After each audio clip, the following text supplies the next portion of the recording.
la hiya ashaddu 'ala asyaitani minal hadidi, yakni as-sabbabah. Menggerak-gerakkan jari telunjuk lebih keras dirasakan oleh syaitan dari pukulan besi. Kana sallallahu alaihi wasallam yaf'alu dhalika fi tashahhudaini jami'an. Nabi sallallahu alaihi wasallam melakukan perbuatan ini, yakni menggerak-gerakkan jari telunjuk dalam dua tasyahud, yakni tasyahud awal dan akhir. Ra'a rajulan yad'u bi isba'aihi faqala ahid ahid wa asyara bis-sabbabah. Nabi pernah melihat seorang laki-laki berdoa sambil mengacukan dua jarinya. Lalu sabdanya kepada orang ini, satu sahaja, seraya mengacukan jari telunjuknya. Dari hadis-hadis yang saya baca tadi, menunjukkan Rasulullah SAW memerintahkan supaya kita menggerak-gerakkan jari, yakni menggerak-gerakkan jari telunjuk semasa kita membaca tahiyat. Sehingga dijelaskan orang yang menggerak-gerakkan jarinya sangat ditakuti oleh syaitan daripada pukulan besi. Sehingga ini diperkuat dengan hadis yang mana pernah seorang sahabat menggerakkan kedua-dua jarinya. Maka kata Rasulullah SAW, satu sahaja. Yakni gerakkan satu jari di antara dua jari ini, yakni jari telunjuk yang kanan, digerak-gerakkan sehinggalah sampai memberi salam. Begitu juga tuan-tuan, saya katakan tadi, setelah kita membaca innaka hamidum majid, maka kita digalakkan membaca doa-doa yang panjang. Pada hadis diriwayatkan oleh Ahmad, Nasa'i dan Tabrani dengan sanad yang sahih, ia berbunyi, iaitu hadis yang bermaksud, apabila kamu duduk pada setiap 2 rakaat, ucapkanlah tahiyat. Kemudian hendaklah seorang kamu memilih doa yang disukainya, dan hendaklah ia mengajukan permohonannya kepada Allah yang Maha Perkasa lagi Maha Mulia. Menurut Nasruddin Al-Albani rahimahullah, hadis ini menunjukkan dibolehkan membaca doa di setiap penghujung tahiyat awal ataupun tahiyat akhir. Hanya lebih digalakkan membaca doa dengan panjang sambil menggerak-gerakkan jari adalah di tahiyat yang terakhir. Pendapat yang mengatakan bolehnya membaca doa di penghujung tahiyat awal dan tahiyat akhir, ini dijelaskan oleh Ibn Hazm di dalam penjelasannya sebagaimana terdapat dalam kitab Sifat Solat Nabi yang dijelaskan oleh Nasruddin Al-Albani rahimahullah. Seterusnya tuan-tuan dan puan-puan, kita sewajarnya memahami cara melakukan dan mengucapkan salam.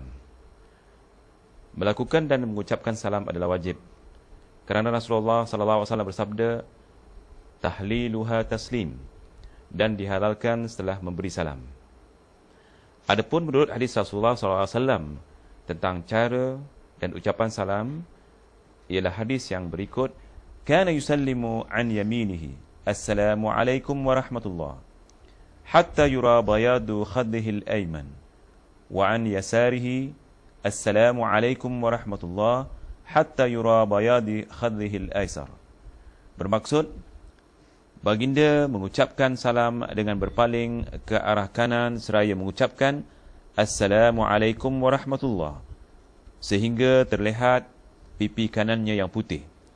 Kemudian berpaling ke arah kiri seraya mengucapkan Assalamualaikum warahmatullah, sehingga kelihatan pipi kirinya yang putih. Ada kalanya baginda menambah salam semasa berpaling ke kanan dengan wabarakatuhu, yakni mengucapkan Assalamualaikum warahmatullahi wabarakatuhu semasa menghadap ke sebelah kanan, dan mengucapkan Assalamualaikum warahmatullahi semasa melihat ke kiri.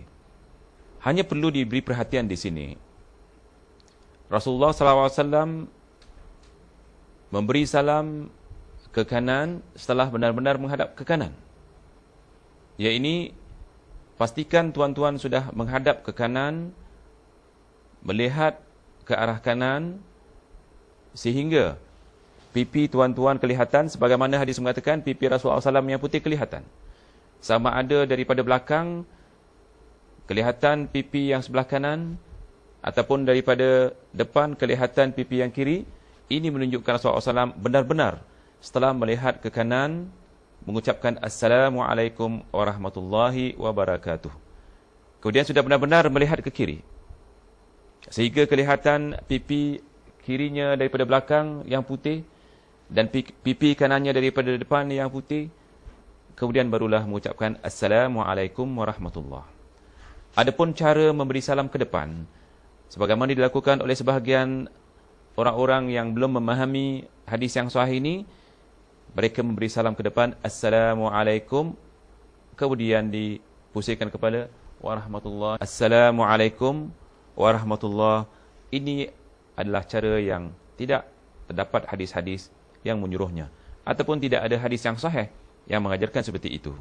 Jadi yang lebih tepat adalah mengucapkan salam setelah benar-benar kita melihat sebelah kanan dan setelah benar-benar kita melihat sebelah kiri. Dan ada cara lain lagi yang diajarkan oleh Rasulullah SAW semasa baginda memberi salam. Di antaranya ialah hadis, kana idza qala an yaminihi assalamualaikum warahmatullahi, iqtasara ahyanan an qawlihi an yasarihi assalamualaikum.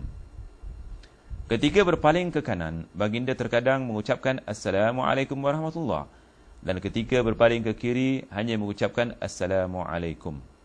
Hadis ini menjelaskan apabila Rasulullah SAW benar-benar sudah memandang ke kanan, baginda membaca ataupun mengucapkan assalamualaikum warahmatullahi.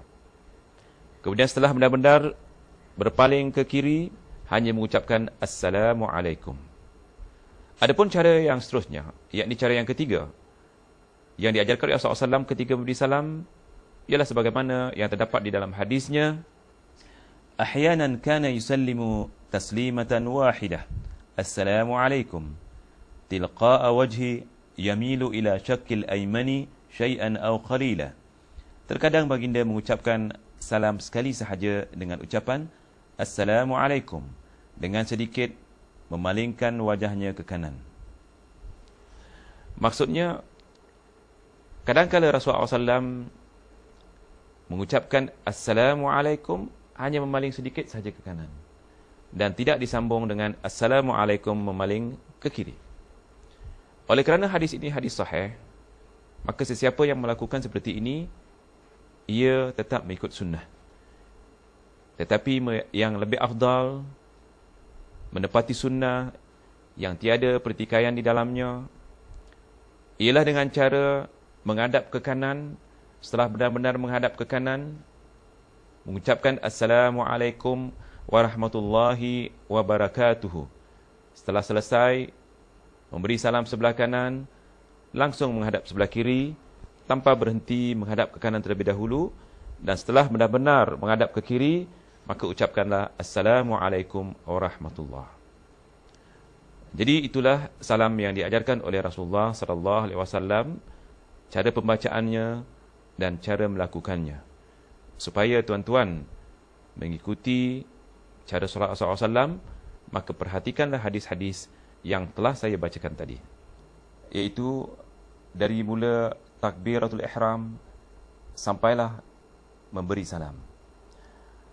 Saya harap tuan-tuan dan puan-puan yang mengikuti kuliah ini dapat memahami sepaham-pahamnya, kemudian dapat melakukan solat sebagaimana yang dituntut oleh Rasulullah SAW, sallu kama ra'aitumuni usalli, iaitu solatlah kamu sebagaimana kamu lihat aku solat. Allah berfirman, wa innaha lakabiratun illa 'alal khashi'in. Sesungguhnya ia, yakni solat, adalah amat besar, akan dirasakan hanya oleh orang yang khusyuk dalam solat. Supaya kita dapat menjadi orang yang besar apabila solat, sebagaimana dijelaskan oleh ayat ini, maka pastikanlah solat kita mendapati solat Rasulullah SAW. Maka itulah tuntutan daripada Nabi, dan terutama yang diperintahkan oleh Allah Subhanahu Wa Taala di dalam firman-Nya. Saya harap tuan-tuan dan puan-puan solatlah dengan solat yang diperintahkan oleh Rasulullah SAW, iaitu sallu kama ra'aitumuni. Saya akhiri kuliah saya ini, aqulu qawli hadza, astaghfirullah li wa lakum, wa sallallahu ala Muhammadin wa ala alihi wa sahbihi wa sallam, walhamdulillahi rabbil alamin, wallahu a'lam, wassalamu alaikum warahmatullahi wabarakatuh.